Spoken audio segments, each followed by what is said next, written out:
Today we find ourselves just a stone's throw from our nation's capital. Across the Potomac River, it's a place filled with rich history, scenic views, a vibrant downtown social scene, and of course, great drinks. This is Rebellion on the Pike. All right, so we're in Arlington, Virginia today. I used to live not even a mile up the road. I used to see this building all the time, and today is actually the first time I've gotten to go inside. So let's go meet with my friend Travis. What's up, my man? How's it going? Long time no see. How you been? Good. How you doing? Good. Welcome to Rebellion. Awesome. Come on in. Excited to be here.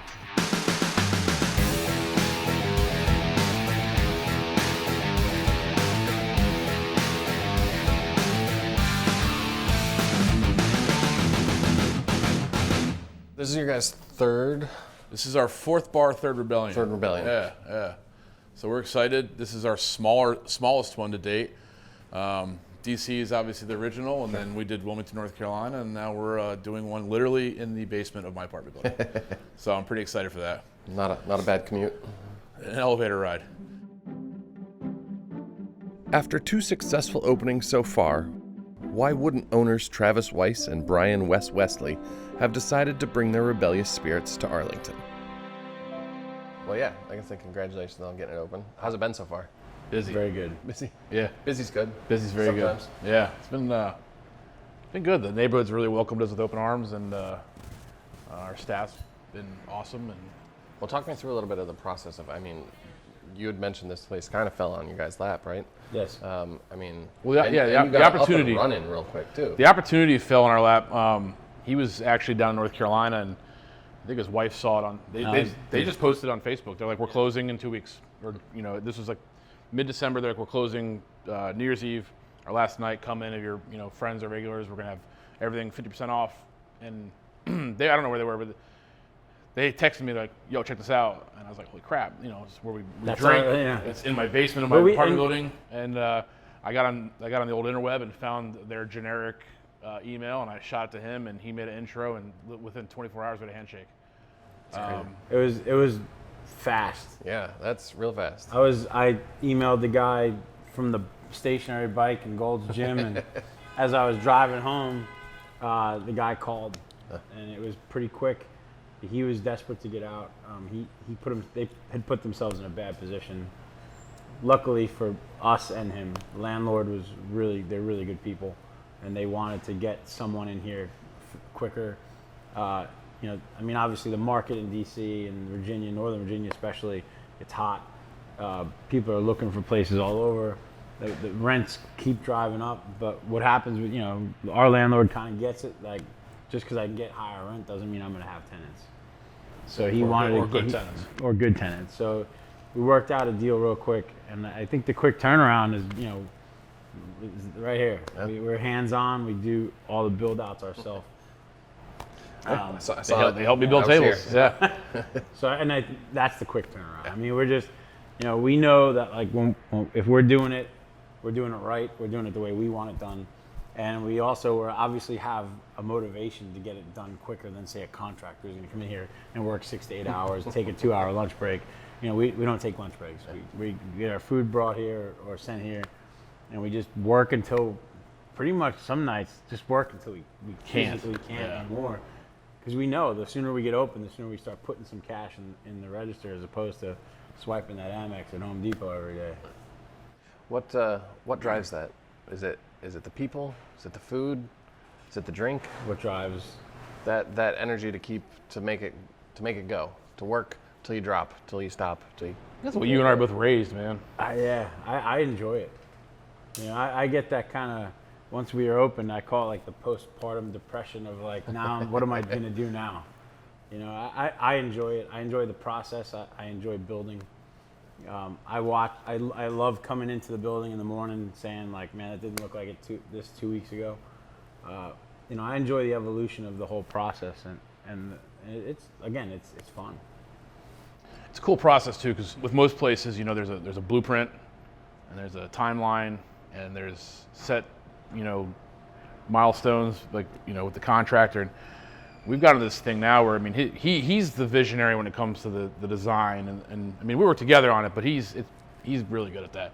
You know, you look at that over there, and but we've gotten to this process now where it's. I keep saying this word, but it all seems very organic. Where we kind of have a base plan and we start working, but it evolves every day. It evolves every day. It evolves. Like when the first thing we did was put up that wood wall over there, the shiplap, and then from that, other things started popping out of it. After you see kind of branch puzzle. off of it, yeah. It's like a puzzle where you only have one piece to start with, and then you have to keep finding little pieces to put together. So for me, it's awesome because every day is different, and every day I don't really know what's going to happen or what we're going to do that day. We'll come in with kind of an idea, and then he's like, let's scrap that and go to Home Depot and look at something else.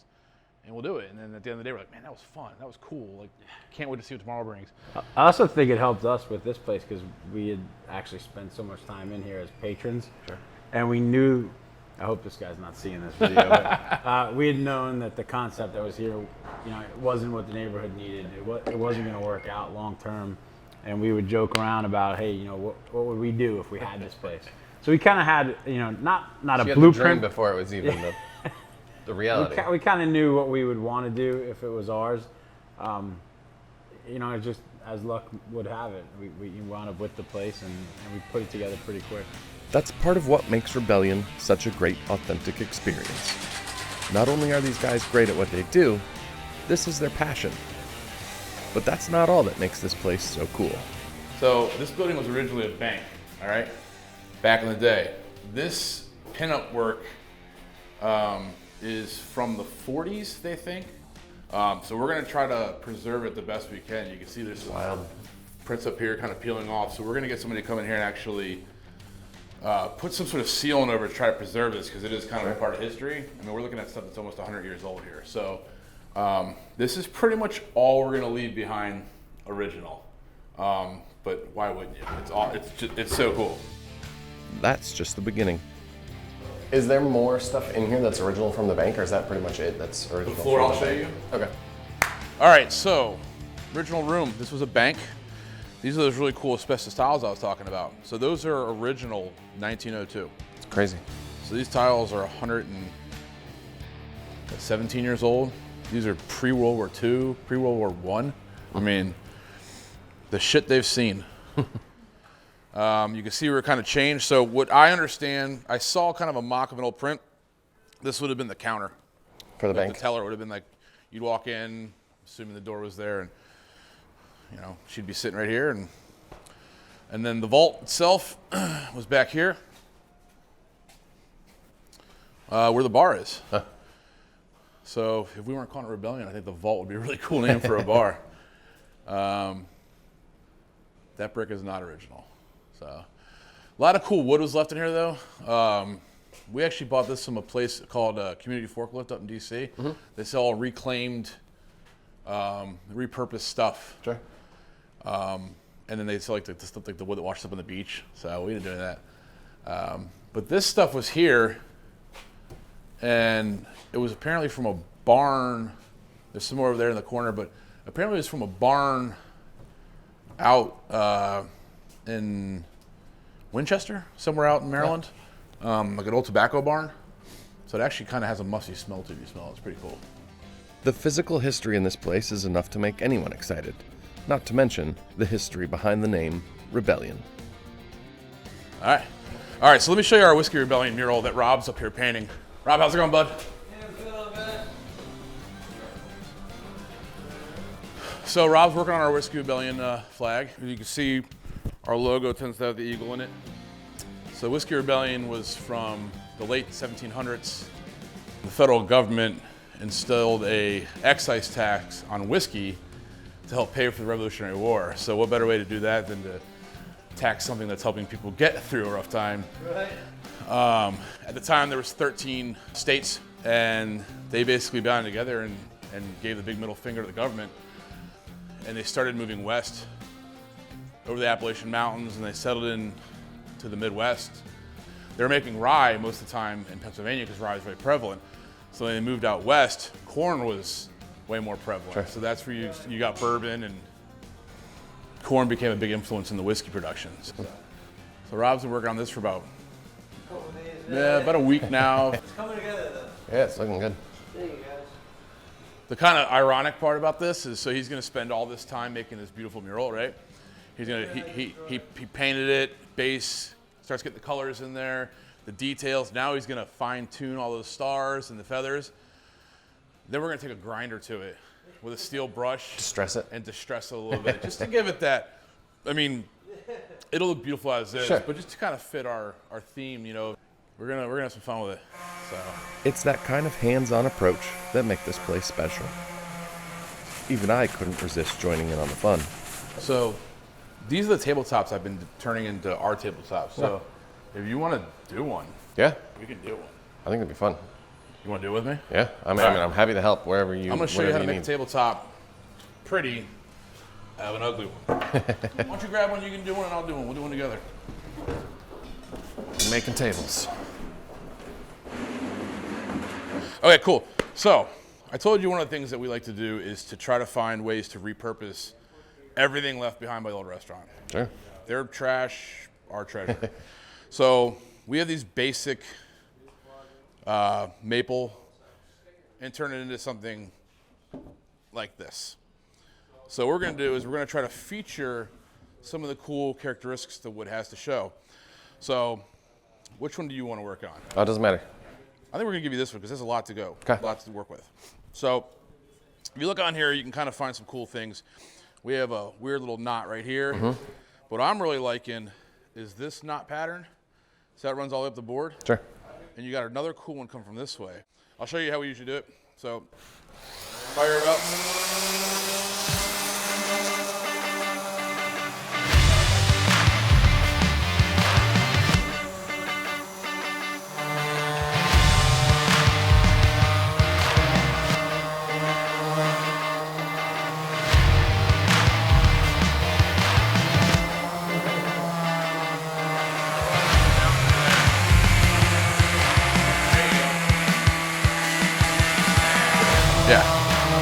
Yeah, you're good. All right, so we're gonna wipe this off. You just take a cloth like this. You just put a nice coat on. You can already see. Oh yeah. Yeah, that grain's really popping out. Yep. And we're just gonna go over anywhere you and I did any sanding. And the nice thing is you'll be able to see the difference too. Once you do it a couple times, you start seeing how you got a lot deeper in there, where I didn't really get down that much. So this is where you helped me expose all that nice grain there. Found a couple cool little knots here, brought them out. And then we just did a real light sanding across the whole table, just to kind of scuff up that polyurethane. And then any imperfections in the table got sanded down too, so that's gonna expose some fresh wood. So basically what we're gonna do is we're gonna take some espresso stain here, and we're just gonna go for heavy coats. I'm actually just gonna dump.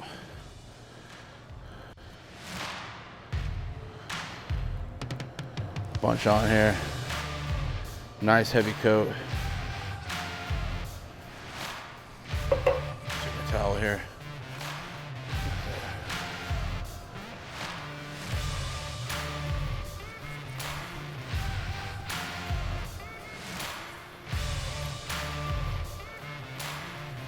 Just let that sit in there for 5 to 10 minutes.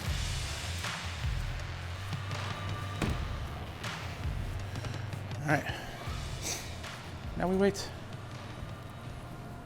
All right, now we've waited about 5-10 minutes, let the stain soak in. You just simply wipe it off. It's very easy.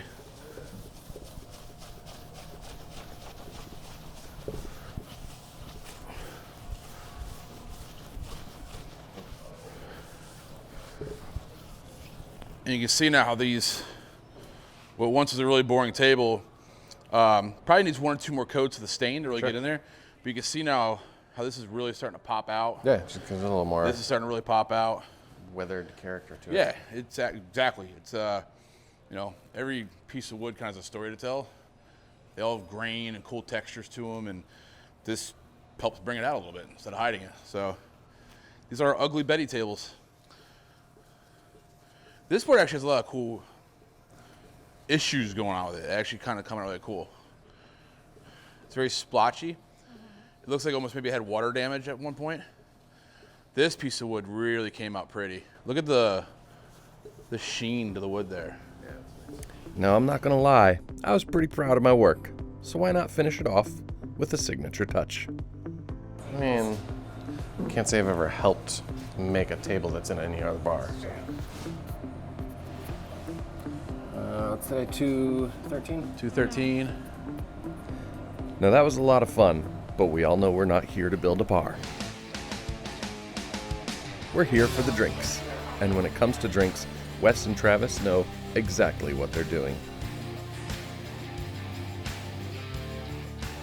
Well, let's talk about, speaking of drinking, you know, you guys do a lot of unique stuff, I think, for a bar. Talk a little bit about some of the unique approach you guys have to sourcing some of your beers and your special blended things that you guys do. Yeah, I think the first part of that is just, you know, we're drinkers. You know, whether it's casual, whether it's professional, wherever you want to classify it, we're drinkers. And I think when you've been in this industry as long as we have, you kind of get a little bit snobbish about what you drink. And we realize that, you know, you can go out anywhere and get a bourbon on the rocks. But, you know, we wanted to separate ourselves from the pack and, like, do some cool things with, like, you know, while we're going to Maker's Mark on Tuesday. Nice. To do a new barrel select that's going to be available only at the DC location and this location. Nice. Yeah, and then we've taken it from there and done some really fun stuff with the barrels, like that barrel sitting over there on the ground. We brought over to I think that one went to Port City. Yep. Yeah, that was our first Maker's Mark private select. But I think jumping what you're saying is also because we are like, you know, we're out there, we're talking to new people, we're meeting new people, we're drinking, we're hanging out, we're socializing. Relationships have really helped us kind of craft where a lot of our beers and cocktails and stuff end up because, you know, much like you know, we got to know you over the last year or two and now you're making a mead for us. Or, you know, we took that barrel after we got it back from Maker's Mark and he has a really good relationship with Port City and I do as well now, but he's known him for a long time and through that relationship, that barrel ended up there and we got a beer made out of it. And so it's you know, a lot of his ideas, but at the same time, it's these relationships that open those doors, and that's I think been kind of the coolest part of it is kind of it's been kind of organic almost how a lot of this has happened. Yeah, and I want people to come in and, you know, you can get a singled off Goza or a singled off sour. You can get that anywhere. Sure. You know, but to say that this whiskey we went and sourced. You know, we hand selected, hand tasted this whiskey. Then we took that barrel and then we brought it to Port City. And then we took that barrel and then we, you know, brought it somewhere else after that. I mean, we've done that too. And that just unique products that people can understand that was, you know, developed for us and not only for us, but by us. And I think that's kind of unique and it's fun. Does some of that desire to do that kind of come from your cooking background or what made you guys want to do that? I think it's a culmination of both of our experiences in this industry and, you know, just where we've come together in that, I think in that our paths have come together that we want to do cool and unique things. And I guess my food side helps with some of it. But his whiskey palate and his beer palate, you know, I think between both the two of us, we're able to kind of come up with these really cool, unique products. And I think part of it is trusting each other because there's things I know that he's better at than I am, and then there's things I'm better at than he is. And sometimes one of us has to give or one of us has to push a little bit, but we trust each other. And I think he trusts my food palate, and I trust his spirits palate. And between the two of us, it's been a lot of fun, man. It's been a cool adventure.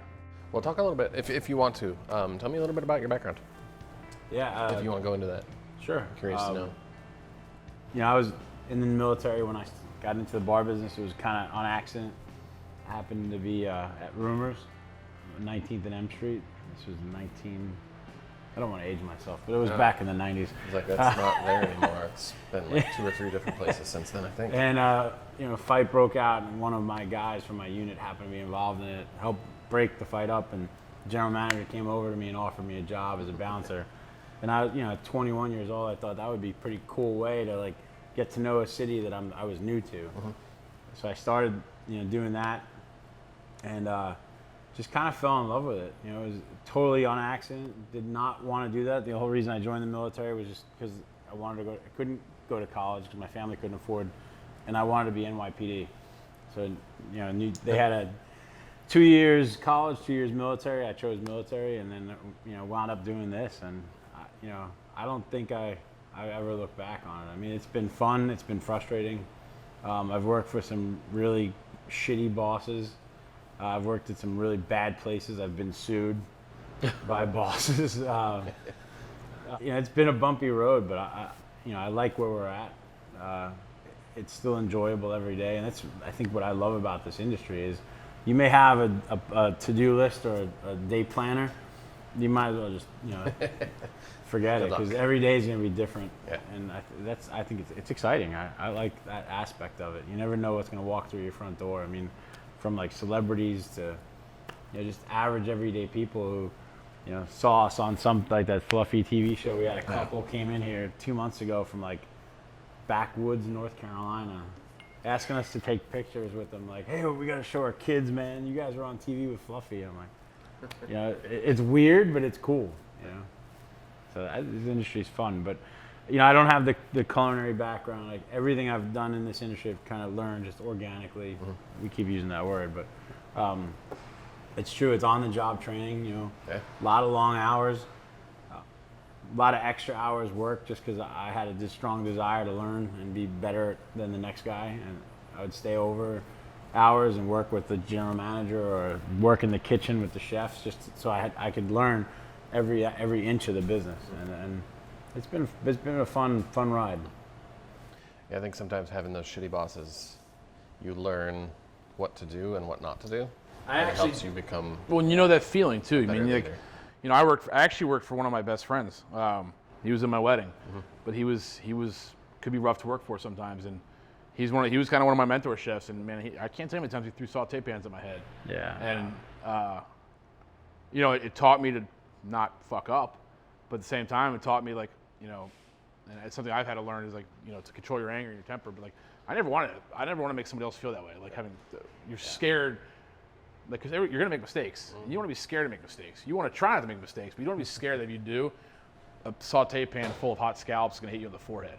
Yeah. I joke around that sometimes you can actually learn more from a bad boss or a bad owner, and I certainly think that's true. Just from the people that did take me to court when I left their employ to open rebellion, which was ridiculous in itself. But I learned a lot watching them really tear down a successful business, with their decisions, because they were ill-informed, or they would rush to judgment. They were, instead of being proactive in their business, they were very reactive, and I think that's really damning to a business when you treat it like that. So yeah, it's been interesting. Sounds like it's been quite a journey. Has been. Yeah. It's not over. No, I hope not. Far from it. Give me another one of these if it is. Well, rattle off some of the cool projects that you guys have kind of done. Some of the barrel-aged stuff, the gin. I know there's other stuff that you guys have done. Start off RVP, man. RVP. Oh, so the whole process with Wes and I coming together was, he had Rebellion in DC, very successful right off the bat. Great whiskey, great wine, great beer, not great food. I was working for a place where... Below average, as I like to say. Below average, yeah. I was working for a place and pretty successful, but just wasn't being run properly, and the food side of the business was doing very, very well, but being taken advantage of to support the deficiencies of the rest. So I was busting my ass off and showing results, but being taken advantage of it. So I'd come in, Rebellion was my neighborhood bar. I lived a couple blocks away, and I'd come in and, and we'd chat once in a while. And one night we dove, I don't remember what we dove into. We dove into a bottle of something, maybe Weller or something like that. Something. We got after it one night, and he was... Yeah, the Giants were playing. It was Screw my Sunday kitchen. Night. I think I was drinking heavily because the Giants. Well, he's a Giants fan, so he drinks heavily during football season. But that turned into a, what if? So we got together 2 days later and had a sober conversation about the what if, and I think I put my 2 weeks in that afternoon, and we took off from there. And so literally... You guys just like to move fast all the time. Oh yeah, we don't sit. Oh, you're only getting older, man.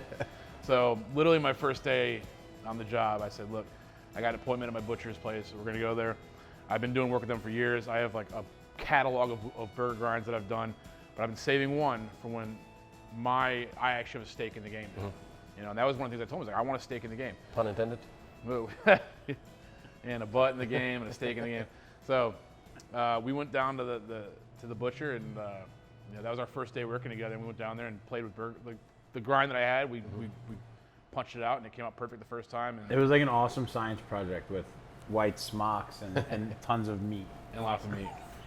And well, we haven't looked back on the burgers, man. They've been the backbone of our culinary program, and we won quite a few awards and best ofs, and you know, it's kind of pride and joy of the food side of our business. You know, it's what people talk about. So. That's kind of how RBP was the first. That was the first like kind of collab project we worked on. I think the most fun was how we became to get that Cotton and Reed rum that we have in DC only, unfortunately. But you know, we were struggling to find spent barrels that were still wet, and we have a friend who works for Sagamore Spirits up in Baltimore, and I put a call into him. I said, hey, anyway, you can get us a couple wet barrels. Like I have this really cool beer idea that I want to do. And he was like, yeah, man, just let me do a little legwork. So one day, Travis and I drove up to Baltimore. Like, you know, I think we left at like 6 a.m. Got up to had breakfast, went to the distillery. They loaded 2 wet barrels right out of the sopping wet. I mean, we pulled the truck up to the dump room where they, you know, bottle, and they gave us 2 wet barrels. Nice. Got on the road, drove out to Salisbury, Maryland, out to Evolution Brewing. Spent the afternoon with the owner, Tom Knorr, and their head brewer, and just came up with this like awesome idea. We wanted to do, you know, being a whiskey bar, we wanted to have an old-fashioned style barrel-aged beer. Sure. And you know, it was a cool project. We just sat there at the bar at Evo, having a couple beers, talking about what we were really looking for, and we put it together pretty quick. And by pretty quick, I probably 3 or 4 beers, and then. Let it sit. Probably could have been quicker. But. Yeah, probably. I think it sat in those barrels for 9 months. And you know, it was just sitting there. We're waiting because we were super excited to get it. And one night, I was actually going out. My wife and I went to Union Market for a bite, and I said, let's go check out that rum distillery across the way. Walk in, the owner recognized me. He was like, hey, you know, we want a tour of the distillery? And he was back there. He's like, this is our experimental area. And I was like, how experimental do you like to get? And he's like, what do you have in mind? I told him what we were doing with that barrel. And, you know, it was an intriguing idea to take, you know, you're talking about here's this barrel that had Sagamore rye in it for 6 years. Then you bring it out to Evolution, and there it is aging for, you know, what wound up being a little over 9 months. Brought it over to them, threw some rum in it. I mean, those guys are doing some cool stuff over there, and put that in 9 more months. And here we are with this just awesome rum product. And the day we went there, actually, the finishing product was actually a mistake. They brought this stuff out. You know, like, you know, what's the proof on it? Because it's straight out of the barrel. And the guy said, I think it's like around 115, 117. And I was like, man, there's no way. You can smell it. There's no way. It's like flammable. Because it smelled flammable, but I'm talking like one of the smoothest things that I've ever tasted at such a high proof. And we just came up with this idea of me being a Navy vet, like, hey, how about a Navy strength rum? And I thought it would have been a really, really neat thing. And that came out amazing. And we did a couple cool launches with it. We have an awesome cocktail on the menu with it called Damn the Torpedoes. Keeping it with that Navy tradition, and it's selling okay. I think people are scared of it because it's the 114 proof. But it's delicious. For us, it's great because it's truly like a whiskey drinker's rum. Yeah. You know, if you want to sit there and sip on something that has just unbelievable amounts of flavor, because you get the rye, you get the beer in there. It's just ton of this tropical stuff going on, which is really cool with like the whiskey notes. That was a cool multi-layered project. Yeah, it sounds like Well, now it's a jailbreak with a beer in it. So we're gonna see how many lives we can get out of this barrel. It's not really doing what we wanted to there, though. But I think we might have overextended ourselves in that. It's worth a try. Hey. Yeah. You get Don't get again, anywhere in by those playing it relationships, safe, you get somebody so. that's willing to do it for you. Yeah. You know, you take the shot with it, and I mean, you never know what you're going to come up with. I mean, that old-fashioned style ale, we had 2 barrels of it, which equated to about 15, 20 kegs, and we sold through that stuff so fast. It was insane. You know, and that's cool to see. I mean, you when that last keg goes out, you weep a little bit, but then you know you can't ever we get did it again. something really cool and really fun there. When it comes down to it, that's what Rebellion is all about. The food, the drink, the people. I would say the one thing that is cool about a bar is in the day and age we live in this like controversial times of 2019 where everybody's at each other's throat on social media. And when you have a place like this where we refuse to engage in like the political aspect of it, we don't show that stuff on TV, there's really no place for it in these four walls. And it's kind of interesting to see you have two people from two totally different backgrounds that can sit here and have a cocktail like we are right now and forget about all that BS and like just remember what it's like to have a conversation like people used to. You know, I think that's important. Yeah, that's a good point because we actually just saw something like that on social media about people were a journalist had actually asked, I'm going to write an article.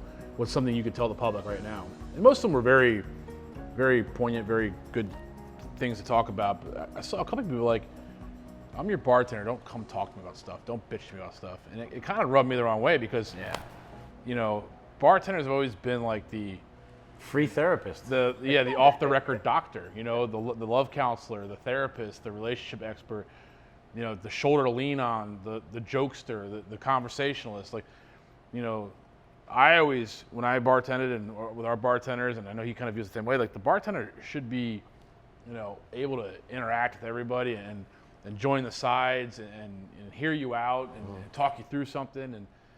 And I if I could say one thing to people out there is don't forget that. Like don't forget what the bar is. The bar is a social setting. It's a social environment. I know some people want to come there and sit in the corner and just be left alone. Fine. But that's your job to determine who's who. Yeah. If you're gonna get behind the stick, be prepared to talk to people. Don't say, oh, I'm too busy peeling an orange, and to talk to you right now. I think nowadays you do have a lot of people that forget the fact that you're in the hospitality industry. Yeah. And that's what you're here to do. You're here to take care of people. I mean, if we didn't need that, we'd just pull McDonald's and get kiosks and just you could place your drink order that way. I mean, sadly enough, I mean that's kind of the way a lot of the world's going because people either A, don't get off their phones, or people forget how to sit at a bar and have a conversation with a stranger.